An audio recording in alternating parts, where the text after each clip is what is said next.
네, 안녕하세요. 제25회 전주국제영화제 상영작 발표 기자회견을 찾아주신 언론인 여러분께 진심으로 감사드립니다. 오늘 기자회견을 위해서 우범기 조직위원장, 민성욱 집행위원장, 정준호 집행위원장, 문성경, 전진수 프로그래머, 그리고 박태준 프로듀서까지 자리해 주셨습니다. 그럼 우범기 조직위원장의 개회사를 시작으로 제25회 전주국제영화제 상영작 발표 기자회견의 문을 열어보도록 하겠습니다. 예, 반갑습니다. 전주국제영화제 조직위원장 우범기입니다. 전주국제영화제 조직위원장으로서 약 1년 만에 상영작 기자회견에서 다시 만나 뵙게 되었습니다. 제25회 전주국제영화제 상영작 발표 기자회견에 참석해 주신 언론인 여러분께 진심으로 감사드립니다.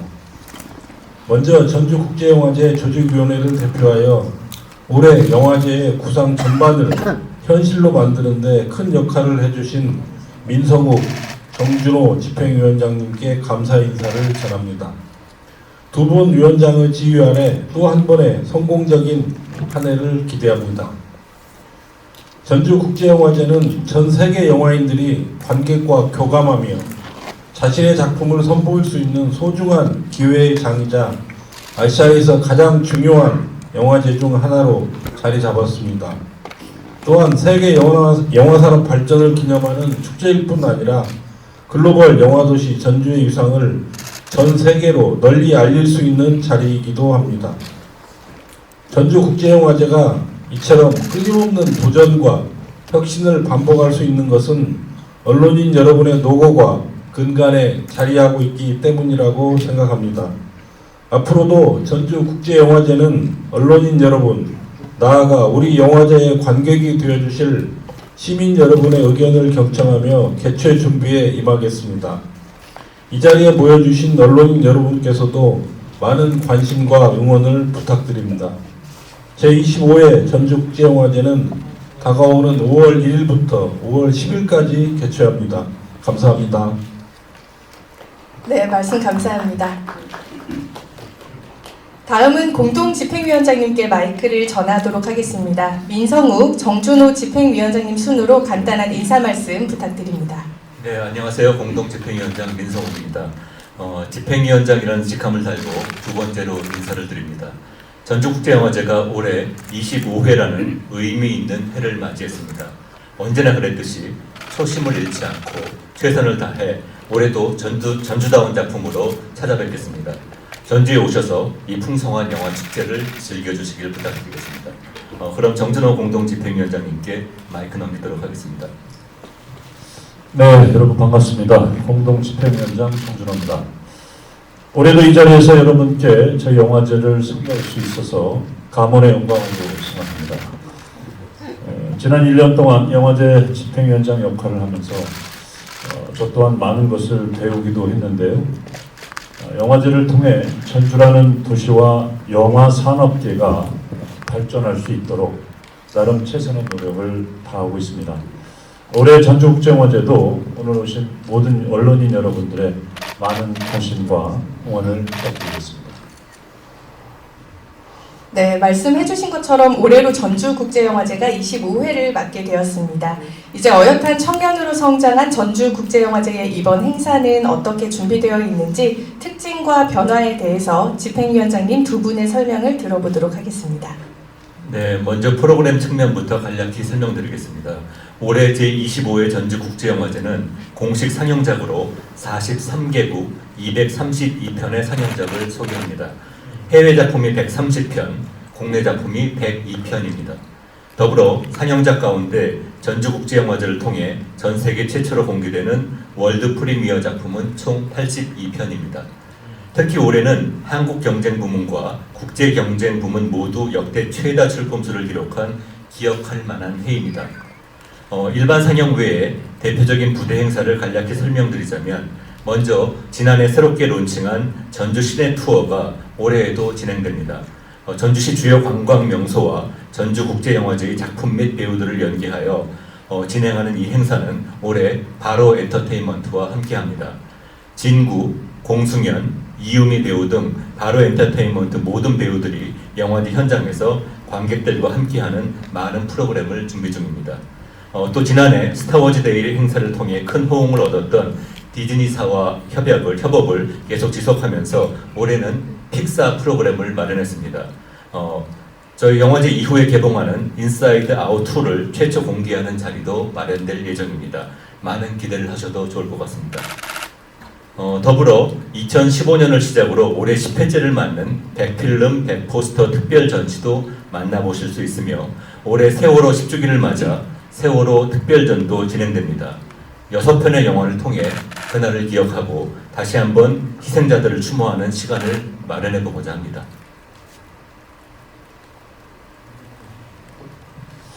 네, 지난해 제가 전주국제영화제에 와서 영화제 후원회를 결성하였고요.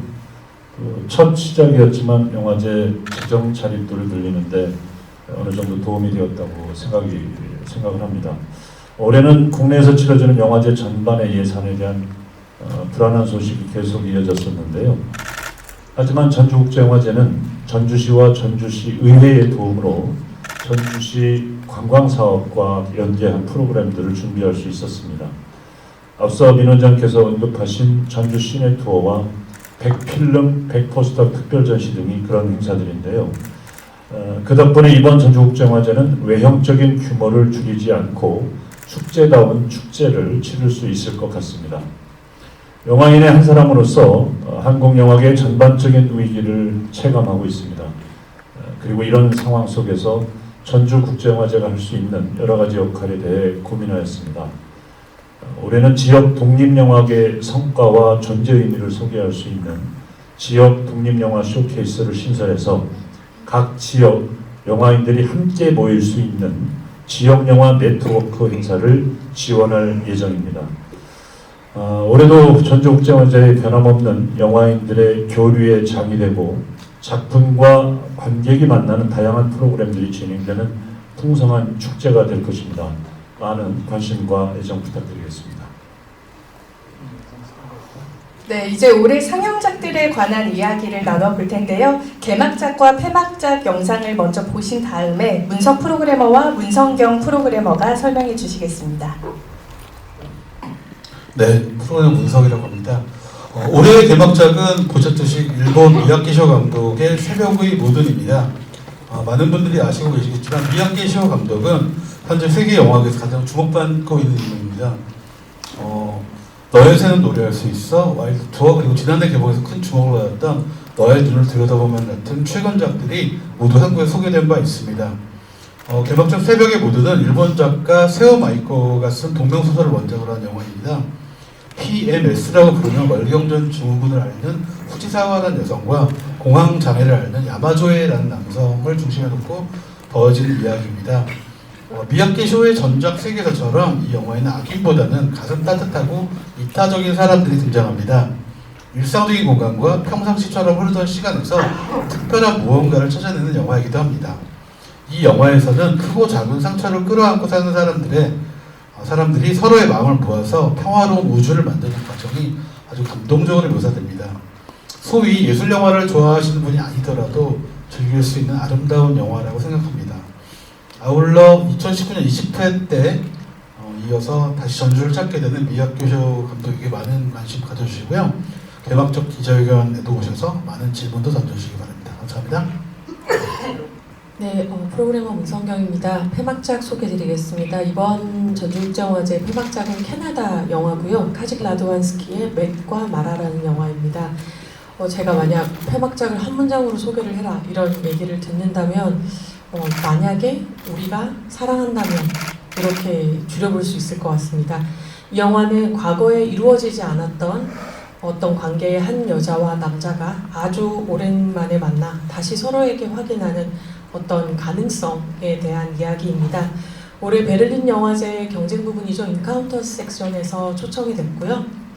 또 캐나다의 독립예술영화에 재능이 있는 영화인들이 팀을 만들어 만든 수작입니다. 보통 독립예술영화라고 하면 실은 조금 진지한 이야기들이 많아서 로맨틱 코미디를 도전하지 않길 마련인데 이 감독은 이런 고정관념을 역이용해서 자신들의 영화적 재능을 선보이는 영화로 만들었습니다. 카직 라도완스키 감독이 이럴 날 뻔했던 그런 사랑이라는 어떻게 보면 조금은 통속적일 수 있는 소재를 매우 개인적이고 독특한 버전의 로맨스 영화로 만들었습니다. 감독과 배우가 사전에 리허설을 굉장히 많이 했다고 하고요. 거기서 나온 어떤 대사라던가 즉흥적인 순간들을 영화에 많이 차용했다고 합니다. 그래서 굉장히 현실성을 많이 살린 묘사와 연기가 뛰어난 작품입니다. 그의 주축인 데라 캠벨은 최근 북미에서 가장 주목받는 배우 중 한 명인데요. 올해 전주국제영화제 국제경쟁의 심사위원으로도 전주를 찼습니다. 그녀의 섬세한 연기를 한국 관객분들께 소개할 수 있어 기쁘게 생각합니다. 많은 관심 부탁드립니다. 네, 다음으로는 전주국제영화제의 대표 사업이죠. 전주 시네마 프로젝트 영상을 시청한 다음에 박태준 프로듀서의 소개를 들어보도록 하겠습니다. 네, 바쁘신 가운데 올해도 어김없이 참석해주신 언론 여러분들께 감사의 말씀드립니다. 박태준입니다. 전주 시네마 프로젝트는 많이들 아시는 것처럼 이 저예산 장편 영화 제작 활성화를 도모하기 위해서 투자자로서 영화 제작에 관여하는 프로그램입니다. 그동안 JCP를 통해 출품된 다수의 작품들이 해외 여러 곳에서 두각을 나타내고 있는 가운데 특히 작년 올해 전주 시네마 프로젝트 작품들이 베를린 국제영화제 인카운터스 섹션에서 2년 연속 수상을 했는데요. 로이스 파티뉴어 감독의 삼사라가 작년에 심사위원 특별상을 수상했고 올해는 벤 러셀 감독과 기욤 카이로 공동 연출의 다이렉트 액션이 작품상 수상과 다큐멘터리 부분 심사위원 특별 언급을 받았습니다. 다이렉트 액션은 국제공항 확장을 반대하는 프랑스 활동가들의 일상과 시위 현장에서 진압에 맞서서 대항하는 순간들을 기록한 러닝타임 216분의 묵시적이고 고요하지만 역동적으로 살아있는 서사시입니다. 월드 프리미어 극영화 재편도 빠르게 제가 소개를 해드리겠습니다. 먼저 다수의 다큐멘터리를 만들어온 강유가람 감독의 첫 번째 장편 극영화로 주목받고 있는 손수연, 박가영 주연의 럭키 아파트는 아파트에 새로 이주해온 여성 커플과 이웃의 고독사를 통해서 사회 공동체의 여러 단면을 농밀하게 드러내는 약간의 서스펜스가 가미된 사회극이자 사랑극, 희망극입니다. 올 10월에 극장 개봉도 준비 중에 있고요. 5년 만에 전주에서 신작을 발표하는 칠레 감독 호세 루이스 토레스 레이바의 구름이 그림자를 숨길 때는 세계의 최남단 도시죠. 원시의 자연 칠레의 푸에르토 윌리엄스를 배경으로 배우라는 직업을 가진 여성이 여러 인물들과 존재들을 만나면서 상처와 내면, 구도와 치유에 관한 주제를 유려하게 펼쳐나간 작품입니다. 마지막으로 튀르키예 보라크 체빅 감독의 신작 제자리에 있는 건 없다는 1978년 10월에 튀르키예에서 발생한 정치 테러 실화를 소재로 한 작품으로서 잔혹한 학살 사건의 밤과 한정된 공간에서 벌어진 급박하고 충격적인 사건을 단일 시퀀스, 단일쇼 기법과 VFX 등을 활용해서 비대립의 정치를 극적으로 표현해내고자 도전한 작품입니다. 이상 전주 시네마 프로젝트의 월드 프리미어 상영작 등 네 작품에도 많은 관심 부탁드리겠습니다. 감사합니다. 네, 다음으로는 국제경쟁 소개가 이어질 텐데요. 마찬가지로 영상을 시청한 다음에 전진수 프로그래머가 수고해 주시겠습니다. 국제경쟁 섹션은 첫 번째 혹은 두 번째 장편 영화를 연출한 감독님들의 작품 가운데서 저희가 아시아 최초로 상영되는 작품을 대상으로 하고 있고요. 저희 프로그램 3명을 포함한 5명의 예심을 거쳐서 10편의 작품을 골랐습니다. 특히 올해는 747편의 작품이 출품돼서 역대 최다 기록을 세웠는데 작년에 비해서도 143편이나 늘어났습니다. 전체적인 경향을 말씀드리자면 일단 감독님들이 외국의 독립영화계도 굉장히 코로나 시기를 겪으면서 어려움을 겪었던 것 같고요. 그런 반응들이 영화 속에 그대로 또 투영이 돼 있던 것 같습니다. 제작 기간이 또 늘어날 수밖에 없었고 적은 수의 출연진 그리고 제한된 촬영 공간을 활용하려는 감독님들의 정말 역력한 노력들이 많이 보였던 작품들이 많았고요. 그런 어려운 환경에도 불구하고 이렇게 자신만의 영상 언어로 세상을 바라보려는 감독님들의 노고에 박수를 보냅니다. 10편의 작품이 선정됐는데 2편의 다큐멘터리 그리고 8편의 극영화로 구성되어 있습니다. 그 중에서도 특히 2편의 우크라이나 작품이 있는데요. 전쟁의 와중에도 이렇게 영화를 계속 만들고 있는 우크라이나 영화인들에게 지지와 응원 계속 보내도록 하겠습니다. 감사합니다. 네, 다음으로는 한국 경쟁과 한국 단편 경쟁 부문 소개를 들어보도록 하겠습니다. 영상 확인 후에 이번에는 문석 프로그래머님이 이어주시도록 하겠습니다. 경쟁 부분에 대해 설명드리겠습니다. 아까 민성우 위원장님이 기억할 만한 해라면서 올해 작품 수가 많았다, 출품 작수가 많았다고 설명하셨는데요. 한국 영화들도 역대 최다치를 기록했습니다. 장편을 대상으로 하는 한국 경쟁 부분 같은 경우에는 지난해보다 20편 많은 134편이 접수됐고, 한국 단편 경쟁 부문에는 역대 최다인 1332편이 접수됐습니다. 아마도 코로나19 팬데믹이 끝나서 영화 제작이 활발해진 것이 그 원인인 것으로 생각이 됩니다. 한국 단편 경쟁을 간단히 말씀드리면 예년에 비해서 실험성이 짙고 개성이 확실한 작품들이 많이 선정이 됐습니다. 그리고 한국 경쟁 부분에 대해서 설명을 드리면 소재나 주제에서 가장 두드러지는 작품들은 올해도 여성을 주인공으로 내세우는 영화들입니다. 좀 변화성이 있다면 얼마 전까지 여성 영화라고 불리는 이런 영화들은 사회적 억압과 피해에 관해서 이야기한 경우가 많았는데, 올해 여성 영화들은 일상적인 시간과 공간 안에서 여성을 조망하면서 보다 섬세하고 속 깊은 이야기를 하는 경우가 많았습니다. 항상 그렇듯이 가족에 관한 영화나 사랑에 관한 영화도 많았고요. 올해 한국경제 부분에서 가장 눈에 띄는 점은 약간의 자화자찬인데, 전주국제영화제 산업행사인 전주 프로젝트에서 배출한 작품이 많았다는 것입니다. 전주 프로젝트 프로그램 중에는 워크인 프로그레스라는 프로그램이 있는데, 지난해 워크인 프로그레스 3작품 모두 올해 한국경제 부분에 이름을 올리게 됐습니다. 부디 전주 프로젝트에도 많은 관심 가져와 주시기 바랍니다. 감사합니다.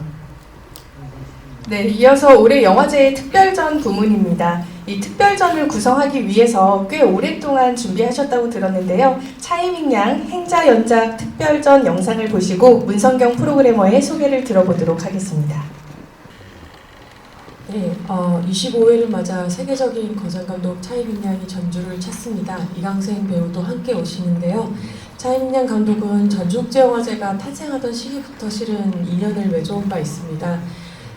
차이밍 양 감독의 첫 번째 디지털 영화가 친가의 대화라는 2001년도 작품인데, 이 영화가 실은 전주국제영화제 대표적인 프로그램 중에 하나인 디지털 3인 3색을 통해서 탄생을 했고요. 그래서 올해 차이밍 양 감독이 영화 감독으로 데뷔한 지 30년이 넘으셨고, 또 행자 연작의 10번째 영화 무소주도 완성이 되어 이를 기념하면서 행자 연작 특별전을 마련했습니다. 여러분들 너무 잘 아시겠지만 차이밍 양 감독은 94년 애정만세로 베니스 영화제 황금사자상, 그리고 97년 하류로 베를린 영화제 심사위원 대상, 98년 구멍으로 칸 영화제 심사위원 특별상을 비롯해 만드시는 작품마다 수많은 주요 영화제의 수상 기록을 세우셨는데요. 그러던 감독님이 2013년 떠돌이개로 베니스 영화제에서 심사위원 대상을 받으신 후에 청천벽력 같은 선언을 하십니다. 더 이상 상업적인 시스템에 얽매여서 영화를 만들지 않겠다라고 말씀을 하셨고, 그 이후 독립적으로 지금까지 꾸준히 만드신 프로젝트가 바로 행자 연작입니다. 배우 이강생이 붉은 승복을 입고 느리게 걷는 영화고요. 이 영화는 우리도 잘 아는 중국 고전 서유기에서 이제 나오는 삼장법사라는 캐릭터에서 영감을 얻었습니다.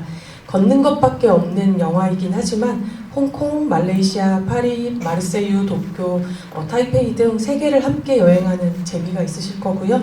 또 이강생의 발걸음을 계속 지켜보다 보면 명상을 하듯 사색의 세계로 들어가는 선물 같은 영화입니다. 전주국제영화제는 영화 표현의 관습으로부터 자유로운 영화를 지지해왔기에 혁신의 상징과도 같은 차이밍 양 감독을 25회 전주국제영화제의 역사와 다시 연결하게 되어 영광으로 생각합니다. 많은 관심 부탁드리겠습니다.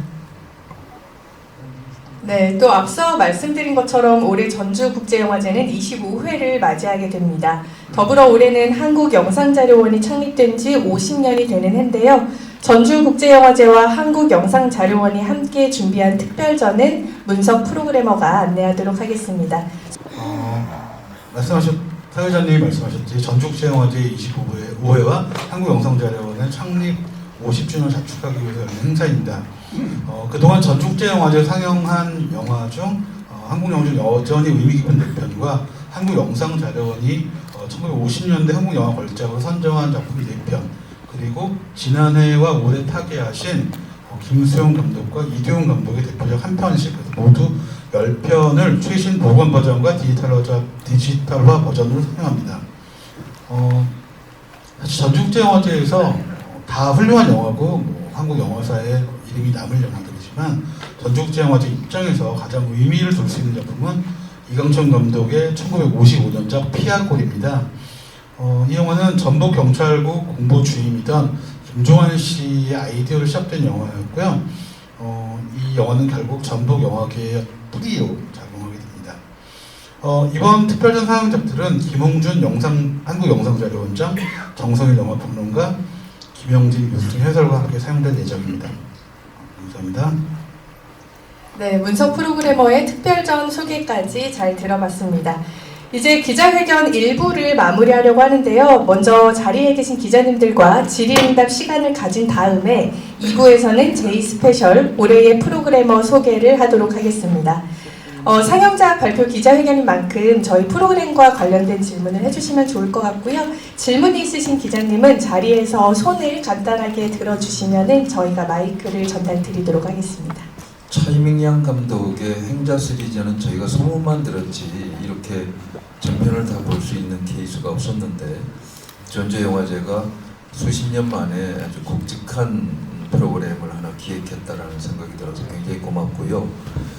이날 가야 될지 아니면은 영상자료원 50주년을 기념해야 한 지옥화를 아직 제가 대형 화면으로 보질 못했어요. 영화를 본 지는 한 10번 이상을 봤지만 지옥화를 대형 화면으로 보면 어떨까? 신상옥 감독의 저는 가장 역작이라고 생각을 하는데 이 두 편에 대한 이 두 프로그램에 대한 좀 더 왜 이런 작품들을 선택하게 되었다라는 이면의 얘기가 분명히 있을 것 같고 차이밍양 감독 같은 경우가 한국으로 들어왔는데 혹시 지금 저희가 보도자료 책자가 없어가지고 안내가 확인이 안 되고 있는데요. 마스터 클래스 같은 것을 혹시 만들어 볼 생각이 없었는지 이거야말로 영화 학도들이나 매니아들에게는 정말 귀한 케이스라고 생각이 되기 때문에 그거에 대한 질문을 진지하게 드려봅니다. 많은 기대가 됩니다. 언제 내려가야 될지 사실은 좀 이 두 케이스가 좀 부딪히지 않고 이렇게 같이 있었으면 좋겠습니다.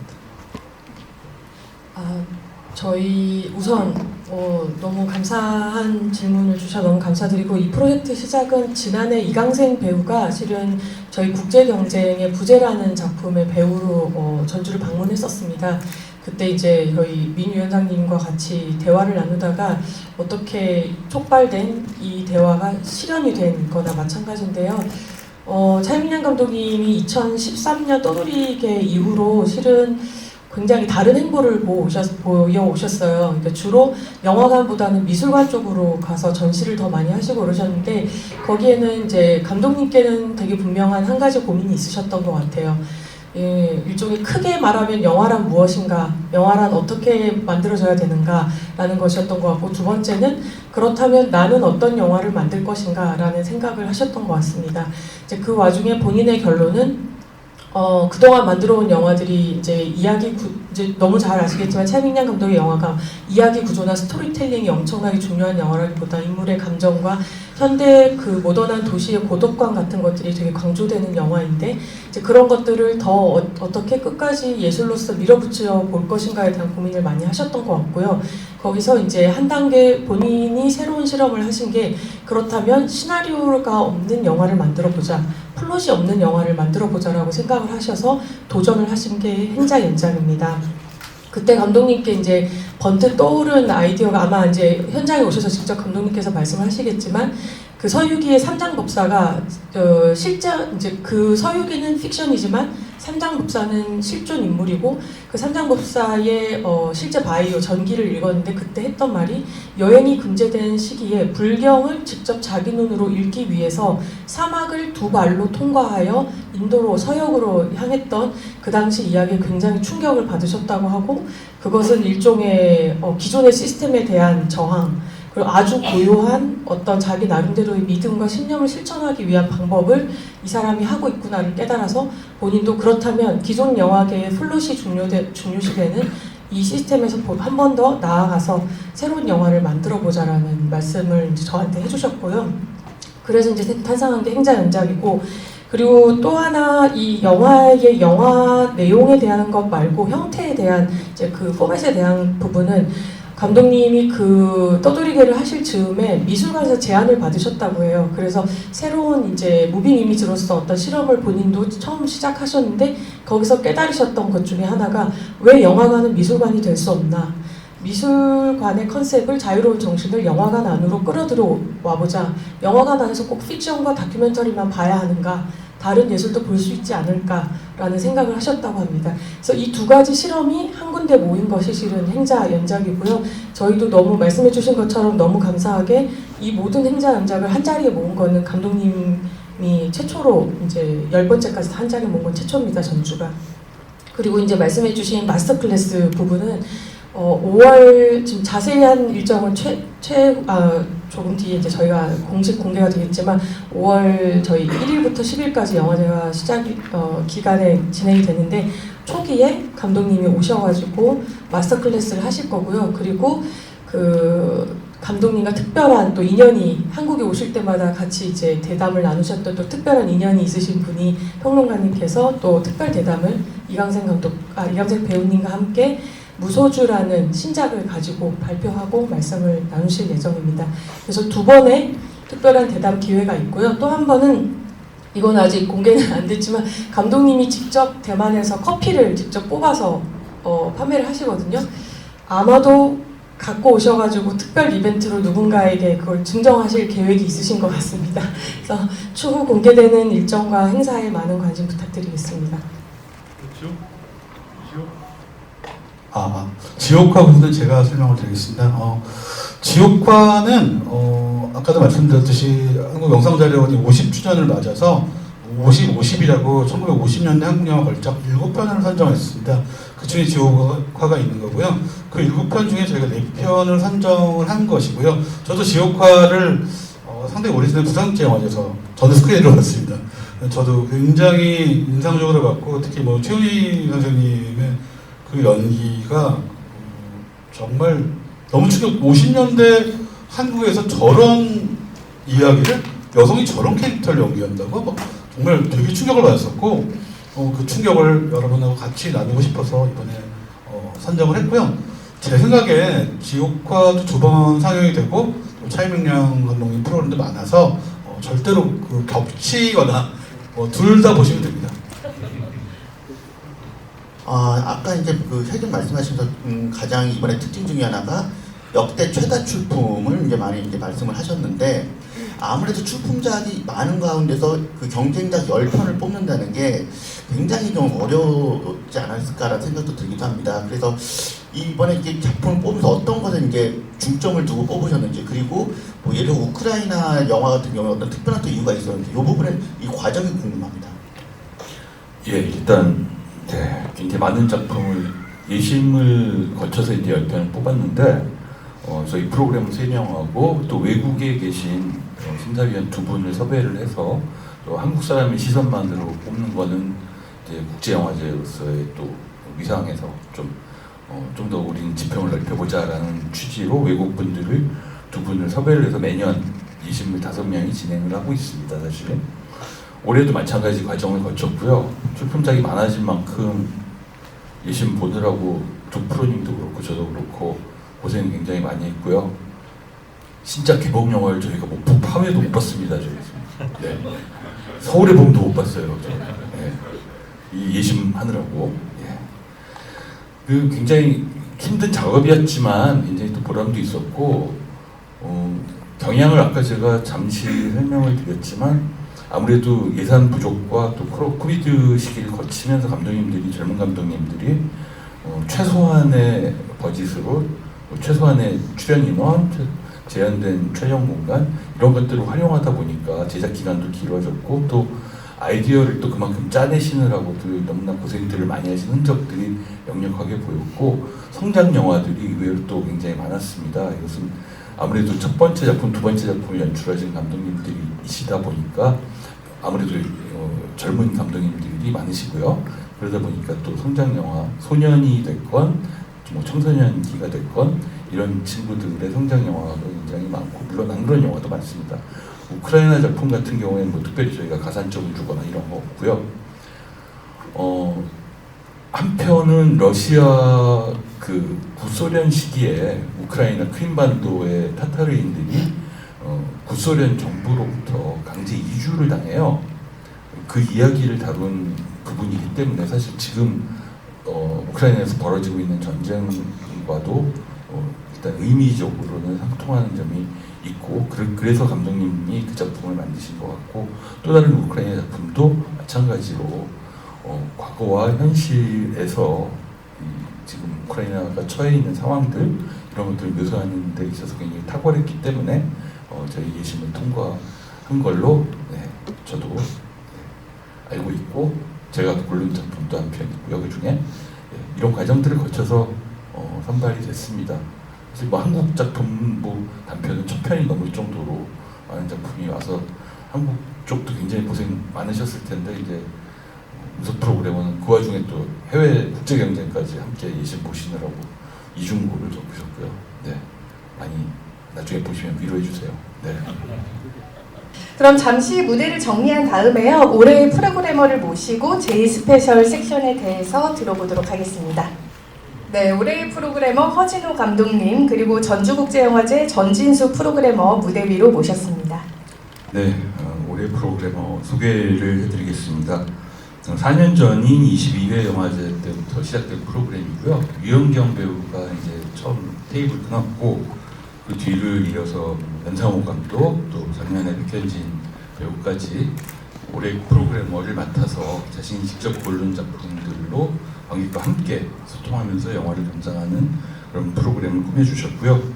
올해는 8월의 크리스마스, 봄날은 간다, 또 외출, 덕혜옹주, 천문, 뭐 그리고 가장 최근에는 보통의 가족까지 아직 개봉은 안 했습니다만 뛰어난 정말 연출력을 보여주신 우리나라의 또 대표적인 감독님 허진호 감독님을 모시게 돼서 굉장히 전주영화제 입장에서 감사하게 생각하고 또 영광이라고 생각합니다. 감독님이 직접 5편을 고르셨어요. 이제 외출하고 봄날은 간다 2편을 직접 연출하신 작품 2편을 고르셨는데 유지태 배우가 또 이번에 국제경쟁 저희 심사위원으로 오시기 때문에 또 감독님과 또 오랜만에 만나서 함께 이야기를 나누는 시간을 갖게 되겠고요. 그 밖에 이제 감독님 영화 인생에 자극이 됐고 어떤 동기부여가 됐던 작품들, 오지에스 지루의 도쿄 이야기, 파리 텍사스 윈벤더스의 작품, 그리고 하길종 감독의 바보드행진까지 이렇게 5편의 작품을 골라서 감독님 모시고 저희가 자리를 마련하는 시간을 영화제 기간에 갖도록 하겠습니다. 네. 우선 감독님 인사 말씀. 네, 안녕하세요. 영화감독 허진호입니다. 25주년 전주국제영화제 올해 프로그램을 맡게 돼서 굉장히 기쁘게 생각하고요. 또 전주는 저의 고향이기도 하고 그래서 항상 전주에 가면은 좋았거든요. 그래서 이렇게 올해 프로그램을 맡게 돼서 너무 기쁘게 생각합니다. 감사합니다. 네, 저희가 질문도 기자님분들의 질문도 이제 받으니까 또 손을 들어서 질문 표시해 주시면 마이크 전달하겠고요. 일단 5편 작품 직접 고르셨는데 어떤 기준이 있으셨는지 조금만 간략하게 맛배기로다가 어떻게 고르셨는지. 5편 중에 이제 2편은 제가 만든 영화 중에서 골랐고요. 봄날은 간다를 이제 고르게 된 이유는 유지태 배우가 심사위원으로 오면서 같이 영화를 보면은 재밌을 것 같다는 생각에서 봄날의 만다를 선택했고, 또 최근에 그 제가 외출한 영화를 본 지가 너무나 오래됐는데 그 영화를 재밌게 봤다는 사람도 있고 그래서 저도 다시 한번 보고 싶은 생각에 외출한 영화를 골랐습니다. 그리고 나머지 세 편은 글쎄 어떤 영화를 골라야 될지 많이 고민을 했어요. 특히 제가 그렇게 영화를 많이 보는 시내 그런 일은 아니었고 또 영화를 공부를 많이 하진 않았기 때문에 그냥 제가 살면서 제가 어떤 기억에 남는 영화들 그 세 편을 골랐는데, 그러니까 그 첫 번째가 그 하길종 감독의 바보들의 행진이라는 영화예요. 그 영화는 제가 초등학교 5학년 때인가 재개봉관에 가서 봤는데 아마 그때 그 미성년자가 관람 불가했던 영화였던 기억이 있는데, 제가 처음 혼자 가서 본 영화라서 굉장히 기억에 남았고, 또 그 당시에 그 1970년도에 그런 어떤 대학생 문화라는 것이 어떻게 보면 그 제가 80년대 대학을 다녔지만은 더 많은 어떤 문화적인 영향을 준 것 같아서 그 영화를 골랐습니다. 그리고 또 한편은 그 파리 텍사스인데요, 본 멘데스 감독의. 제가 그때 영화를 하기 전이었어요. 근데 제대로 하고 그 영화 역시 또 재개봉관에서 영화를 봤었는데, 처음에는 좀 이렇게 나타샤 킨스키가 나오는 야한 영화인 줄 알고 보러 갔었어요. 근데 그 영화를 같이 친구랑 봤을 때 영화가 너무 좋았어요. 어떤 저의 감성이나 그런 정서들에 있어서의 많은 공통점도 느낄 수 있었던 것 같고, 그래서 그 영화를 보게 됐습니다. 그리고 이제 마지막으로 우지 야스히로 감독의 동경 이야기는 제가 영화 아카데미를 졸업하고 영화 감독을 해보자 하는 생각을 결심을 하고 여러 영화들을 봤을 때 우지 야스히로 감독의 동경 이야기를 봤는데 좀 닮고 싶은 그런 감독이었던 것 같아요. 그 우지 야스히로 감독은 어떻게 보면 어떤 큰 서사를 가지고 영화를 이야기하는 게 아니라 우리의 그냥 일상생활, 어떻게 보면 가까이 있는 그런 어떤 관계와 그런 삶에서 뭔가 성찰을 느끼게 해주는 그런 어떤 영화였거든요. 그래서 어떻게 보면은 제가 이제 8월의 크리스마스나 봄날을 만다 최근에 만든 영화들은 그 영향에서 벗어나 있지만 어쨌든 그 초반에 제가 영화를 만들 때 많은 어떤 생각을 같이 하면서 만든 영화였기 때문에 이번에 그 전주영화제에 선택을 하게 됐고요. 저도 영화를 본 지가 굉장히 오래됐어요. 그래서 이번 기회에 극장에서 스크린으로 같이 관객 여러분들과 같이 볼 생각이 굉장히 설레고요. 특히 외출 같은 경우는 이번에 페인트로 상영한다고 하더라고요. 필름으로. 감회가 새롭습니다. 네, 감사합니다. 외출은 윤사마가 출연했던 어떻게 보면 허진호 감독님 필모그래피를 쭉 보면 정말 우리나라를 대표하는 배우들 이영애 씨도 있고 손예진 씨도 있고 정말 이 뛰어난 배우들 장동건 씨도 있고요. 호구 시절 같은 경우 정우성 씨랑도 작업을 하셨고 유지태 씨 물론이고 너무나 이 다른 감독님들이 보면 좀 질투와 부러움을 할 정도의 캐스팅 능력을 이제 보여주셨는데 뭐 비결 같은 게 있어요? 글쎄요,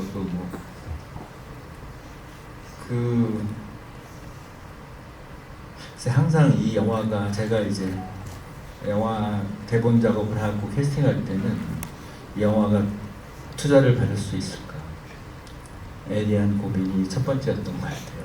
그런 이유 때문에 제작자랑 많이 상의를 했고 그러면서 이제 활동을 많이 하는 또 관객들이 많이 좋아하는 배우들과 같이 하게 된 것 같습니다. 사실 모든 감독이 다 투자받고 싶고 제작하고 싶죠. 근데 그만큼 감독님 시나리오가 좋고 감독님 연출력을 제작자들도 인정을 해서 그런 것에 이제 캐스팅이 가능했다라고 저는 생각하고 있고요. 얘기가 나온 김에 이제 가장 최신작이 보통의 가족이라는 작품인데 사실 저희가 감독님 모시면서 전주에서 상영을 하면 참 좋았겠지만 이게 국내 개봉 일정이 안 잡혀서 아직 그 국내 상영이 지금 제작사 쪽에서 홀드하고 있는 상황이라 아쉽게도 상영을 못하게 됐지만 지금 해외 영화제에서 지금 난리가 났습니다. 이제 허진호 감독님 사실 어떻게 보면 해외 영화제를 많이 돌아다니시는 이제 영화제용 감독님은 아니시거든요. 사실 그 표현이 좀 이상합니다만 영화제를 많이 찾으시는 감독님은 아닌데 최근에 이 보통의 가족으로 지금 벌써 제가 전에 듣기로도 한 서너 군데 나라에 참여를 하셨던 걸로 토론토 영화제 프리미어를 시작으로 해서요. 근데 외국에서 이 보통의 가족 저도 굉장히 궁금한데 반응은 어떻고 감독님이 개봉 날짜를 정하시는 건 물론 아니지만 언제쯤 할 것 같다라는 그 보통의 가족에 대한 설명과 좀 홍보를 해도 되는지 제작자한테 물어봐야 될 것 같은데 영화를 만든 지가 좀 오래됐어요. 작년에 마무리를 했으니까요. 그래서 저도 이런 경우는 처음인데 이제 영화 물론 최근에 그 극장 상황들이 여러 가지 복잡함으로써 개봉이 점점 이렇게 많이 미뤄지는 영화들이 많이 생겼잖아요. 그래서 이제 영화제를 다니게 됐는데 저도 영화제를 자주 다니는 편은 아니었는데 어쨌든 영화를 많이 해외에라도 알려야 된다는 생각에 많이 다니고 있습니다. 해외에서 반응은 생각보다 좋았던 것 같고요. 그래서 이제 빨리 개봉을 했으면 좋겠다는 생각. 최근에 상수 받으셨죠? 그러니까 그 영화제를 못 갔네요. 하필이면 못 가신 영화제에서 상을 줘가지고 안타까운 일이 생겼습니다. 기자분들 혹시 허진호 감독님께 이제 질문 있으시면 그리고 이 5편 영화 고르신 거 보셨습니까? 거기에 대한 질문이라든지 이런 거 있으시면 손 들어주시면 저희가 전달드리겠습니다. 없으신가요? 다음 작품은 어떤 거 기획하고 계세요? 다음 작품은 여러 가지 후보들이 생각을 하고 있습니다. 아직 뭐 구체적으로 말할 단계는 아니고. 작품에 그러니까 8월의 크리스마스를 빼신 건지 아니면 그러니까 지금 감독님 제일 대표작이 이제 그 부분인데 가까운 군산에서 촬영하셨던 거고 그거를 좀 한번 그냥 그걸 빼시는 이유가 있는지 좀 궁금하고요. 이번에 감독님 선정하신 게 뭐 감독님도 제천영화제 위원장도 몇 년 하셨잖아요. 그때 같이 프로그램도 같이 하셨고 두 분이 직장 상사셨습니다. 그래서 그게 좀 작용한 거 아닌가 싶은데요. 그러니까 제가 만든 감독한 작품 2작품을 선택을 해야 되는데 좀 처음 생각에서는 좀 이렇게 저도 이제 상영이 많이 안 된 작품을 해보고 싶었어요. 그래서 행복을 할까, 그 다음에 외출 행복을 할까라도 생각을 했었는데 이번에 유시태 배우가 심사위원으로 오면서 유시태 배우랑 한번 같이 보고 싶더라고요.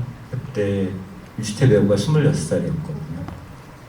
그래서 유시태 배우의 26살 모습도 한번 보고 싶고 그래서 같이 할 얘기는 많을 것 같고요. 8월의 크리스마스는 한 3편 만약에 했으면 저희가 엔트리를 했어야 되는데 죄송합니다. 그래서 아쉽게도 이제 그렇게 됐고요. 외출은 아까 말씀드린 대로 제가 외출을 본 지가 되게 오래된 것 같아요. 정말로 오래됐고 또 다른 영화들은 이렇게 디지털로 해서 상영도 되고 했는데 외출은 글쎄 만들어 놓고 저도 너무 오래돼서 기억이 안 나고 그래서 또 주변에서 또 좋다고 하는 사람이 있고 그래서 좋은 면이 있을까 해서 다시 한번 보고 싶어서 선택을 했습니다. 중간 아래쪽부터 보시겠습니다. 네, 그 다음에 중앙 가운데 있는 열 쪽으로 바라보시겠습니다. 네, 한번 저희 포즈 바꿔서 한번 촬영하실까요? 네. 보실게요.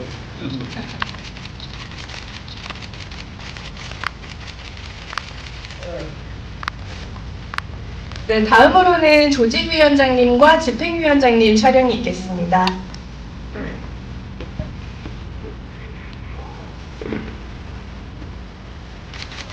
네, 먼저 가운데의 아래쪽부터 촬영.